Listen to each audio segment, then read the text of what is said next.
In the privacy of her bedroom, Rachel admires her pregnant belly in the mirror. But at that moment she wakes up, revealing the pregnancy was just a dream. She leaves the bed to have breakfast made by Elena, the house AI, who is also opening the curtains and doing all the chores. Elena notices that Rachel's serotonin levels have gone down and tells her to spend some time in an artificial nature pod, but Elena turns down the idea because she's busy. Then Elena wakes up her husband Alvi to say goodbye before she leaves for work. On the train she notices a woman carrying a very particular pod. At home Alvi spends his morning working on his plants. He doesn't like Elena controlling his routine like she does with Rachel and keeps missing her cues, delaying his breakfast. At the office Rachel introduces the workers to a new model of AI-controlled robot, who will soon be taking over the company's client portfolios and become executive assistants. The employees are worried they may become irrelevant, but another manager called Alice uses corporate speech to assure them they'll always be needed.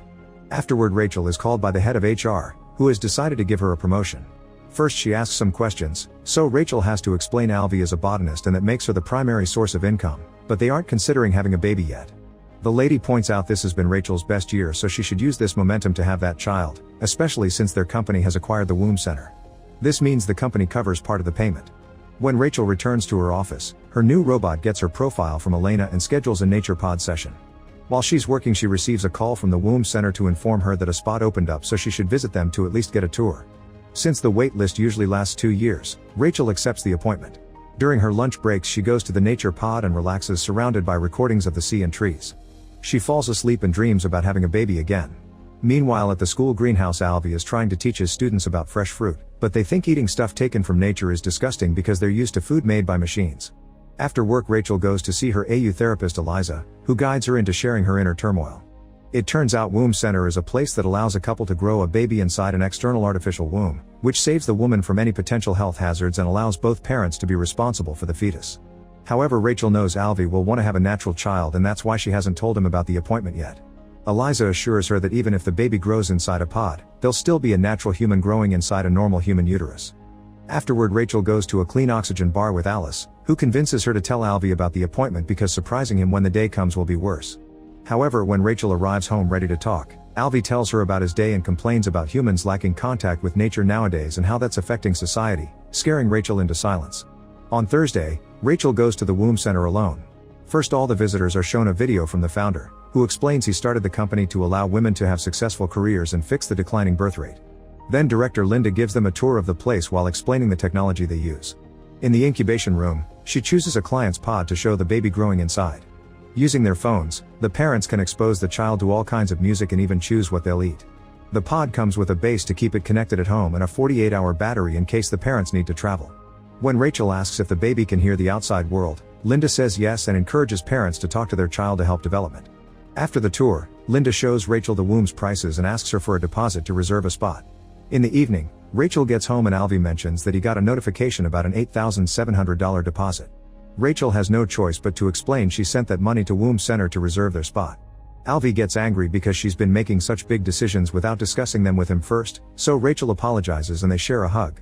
Sometime later they visit Alice and her husband, who share their experience and show them their own pod. They're both very happy with their choice, especially because of the health benefits. The husband offers Alvi to hold the pod, but Alvi refuses. When the couple returns home, they argue the whole concept of an artificial womb. Alvi sees it as just a plastic gadget full of chemicals, but Rachel swears it feels like an actual womb to the baby. When Alvi points out he needs more time to think about it, Rachel reminds him they need to confirm soon or they'll lose their reservation. Determined to solve this, Rachel asks Alvi to see Eliza. He agrees to go, but his anti-AI attitude stays during the whole appointment. He thinks a computer without feelings can't judge a person's emotional state, but Eliza disagrees and says it's good that she doesn't have emotions because then she can provide neutral advice. After the session is over, Alvi lies to Rachel, saying it went well. That night the couple goes to a restaurant and the argument continues. Rachel finally gets tired of it and announces they aren't having the baby because she doesn't want to fight with him anymore. When they go home, they do the dirty and Alvi tells Rachel they should have the pod baby because he can tell how much it matters to her. The next day the couple meets with Linda to sign the contract. Linda asks if it's important for Alvi to be the father because to make the baby they only need Rachel's eggs. However, if they want the child to be a boy, they'll need Alvi's Y chromosome. Rachel doesn't hesitate to ask Linda to also use Alvi's seed to make the baby and they'll let nature choose the gender. Afterward the couple watches the fertilization process on a big screen while Linda narrates what's going on. Moments later a nurse brings them the fetus inside a small jar, which feels very underwhelming. When they go home, they get a call from Rachel's parents to congratulate them. The father tells Alvy he should sell his property on Shell Island to have some extra money for the baby, which makes Alvy uncomfortable, so Rachel tells him to drop it. They don't have the pod yet because the fetus must develop some more before it's sent home. For the next few days Rachel keeps her eyes on the tablet that is connected to the pod at the lab, always making sure her baby's status is fine and choosing music. This causes her to get very distracted at work and even in the kitchen. One night Alvy tries to get naughty but Rachel turns him down, saying she needs some time because she just got pregnant. As days pass Alvy keeps ignoring the tablet, so Rachel tries to convince him to choose some music or send a message to the baby. Alvy refuses because he thinks the embryo isn't developed well enough yet to be affected by any interaction. Eventually Rachel goes to the lab to visit her pod but she can't open it. The nurse explains that's on purpose because the babies require darkness for the first 7 weeks. The window will be uncovered when they hear the first heartbeat. After watching the nurse take a pod away because it was ready to be born, Rachel picks up her own pod and sits with it to try to form a connection. Sometime later a very pregnant Rachel gets a C-section in an operation room, but instead of a baby she gives birth to a hard-boiled egg. At that moment she wakes up, realizing it was only a dream. The next time she visits Eliza she tells her about her dreams, however Eliza thinks analyzing dreams is a thing of the past and modern science has concluded they're random. But since Rachel insists, Eliza points out the dream is validating Rachel's choice to use an artificial womb. A few weeks later the couple visits the lab and they finally get to hear the baby's heartbeat. The nurse opens the little window and they get to see their baby, who is still tiny and not very exciting. Some couples take the pod home, but most of them keep it at the lab for safety, so Rachel and Alvy do the same. More time passes and Rachel finishes decorating the baby's room. Alvy wants to put a real plant in it but Rachel thinks a hologram plant would be safer for the kid. A very offended Alvy storms off, saying he'll plant this on his island instead. This prompts Rachel to ask him to sell the island since they never go there anyway, and Alvy reminds her they don't because Rachel never wants to go when he asks. It turns out Rachel doesn't see the point in driving 3 hours to go to that island when there are nature pods in the city. Alvy snaps and says he refuses to raise a child in a nature pod. Later Rachel goes to a public pool and can't stop staring at a pregnant lady. The woman lets her touch her belly and Rachel is amazed by the feeling of the baby's kicks. When she mentions her own external pod, the lady calls her lucky and explains she wanted to do it like that but she wasn't selected. That night Alvy comes home and discovers Rachel has brought the pod without discussing it with him. Rachel explains the pod is finally in its home period so they should spend more time with it. They set it up in the bedroom and when their cat tries to get closer, Rachel takes her away. The next time the couple tries to get intimate, Alvy can't do it because he's uncomfortable having the baby nearby even if it has the window closed. He decides to move the pod to the nursery and trips on his way there, but thankfully he doesn't drop it. When they go back to bed, they hear the pod making a noise and rush back to the nursery. Alvy accuses Rachel of forgetting to feed the baby and Rachel snaps, reminding him that he has access to the app too and they should share the responsibility. Sometime later the couple joins a tour around a private school. Since Rachel's company owns the place, one of the benefits is having part of the tuition covered. While Linda shows them around, Alvy notices many of the activities are done by robots and the kids just watch. A foreign mother asks Linda if she has accreditation from the Board of Education, so Linda has to explain their government no longer funds education and they must depend on companies. A father mentions he met a pod baby who couldn't dream and Linda confirms this is a side effect of the artificial womb. However, she doesn't see it as a problem since dreaming is useless. One afternoon the office robot tells Rachel that her productivity has decreased, but she ignores it.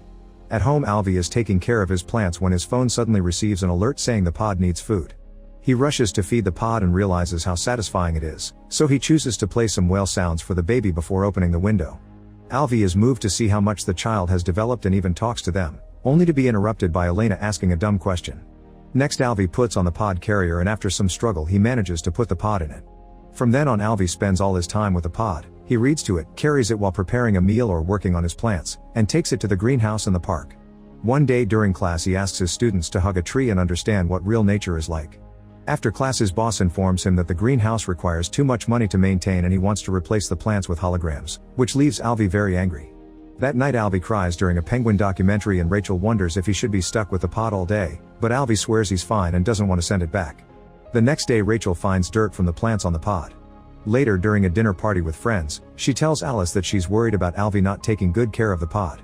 Alice says Alvy is just excited to be a father and points out he's one of the few men who wear the pod at the front. One of their other friends is pregnant and hearing her experience makes Alice jealous. The following morning Rachel wakes up and panics because she can't find the pod. As she searches the room she looks at herself in the mirror and notices she's pregnant. When she tries to show Alvy, she wakes up and realizes it was another dream. From then on she feels very awkward while spending time with the pod. A few days later Alvy receives some books from her mother about attachment therapy, which includes a theory that says spending time with the baby helps them develop empathy. Rachel points out that the entire point of using a pod is detachment, and Alvy replies that mixing different philosophies could be healthy. Rachel finally admits she isn't feeling well about all this and convinces Alvy to see Eliza together. During the session, Rachel says they're failing to find a balanced family time because everything revolves around the pod, and Alvy reminds her to call it a baby. Rachel points out Alvy has been bonding with the baby but she hasn't, so she thinks she may not be ready to be a mother. An argument ensues and Alvy says this is her hormones talking. Eliza interrupts their fight to request to be connected to the pod because therapy can start in the uterus. For the next few days, Rachel carries the pod around and feels like she's being judged in public. At the office, she accidentally hits the pod against the door because she isn't used to moving with it yet. After an important meeting, Alice tells Rachel that bringing the pod to work may be a bad idea because they'll call her a distracted mom. Alice picks up the pod and puts it inside a special cupboard where all the parents can leave their pods while they work. In the evening, Rachel is so busy working that she forgets the workshop meeting at the womb center and arrives late. Linda invites everyone to share their experiences taking care of the pod before making them put it back in the lab for the last stretch of the process. For the next few days the couple feels very lonely without the baby. One afternoon at the beach, Rachel picks up a blanket from the sand and puts it around herself and the baby, only to wake up from another dream. The next day she takes some of Alvy's plants and puts them in the nursery, which makes Alvy happy. Sometime later the HR director tells Rachel that her productivity has been decreasing at alarming speed, but Rachel still denies she has depression. When the fetus is close to being 10 months, Linda tells the couple they must choose their preferred date of birth. It turns out the pod babies are induced at 10 months because the pods are in high demand. Rachel wants to take the pod home for the last few days, but Linda says it's against the rules detailed in the contract they signed. After Linda gifts them some consolation cream, the couple leaves and notices anti-pod protesters at the gate. Suddenly Alvy rushes back inside to touch a bunch of pods until he finds his and steals it. That night Rachel dreams of getting the baby from a supermarket filled with children for sale. She wakes up feeling very disturbed, so she awakens Alvy too and tells him they should have the baby on the island because she doesn't want their child's first moments to be in the womb center. Alvy loves the idea and rushes to the center to tell Linda, who is angry because they stole the pod since it belongs to the company. She explains that the birth only requires a special code, but she still refuses to authorize a home birth because she's afraid the pod may get damaged. The couple decides to ignore her orders and they travel to the island with the pod and the cat anyway. They go on walks through the forest together and Rachel can finally appreciate real nature. One night Rachel notices the base isn't turning on, which means the womb center remotely disconnected their access. Rachel panics and wants to take the pod back, but Alvy calls it blackmail and reminds her the pod has 48 hours of battery life. The next morning the couple is woken up by a song coming from the pod to announce the baby is ready to be born. Rachel tries a bunch of codes on the app but none of them work, so Alvy begins opening the pod by force by separating its parts.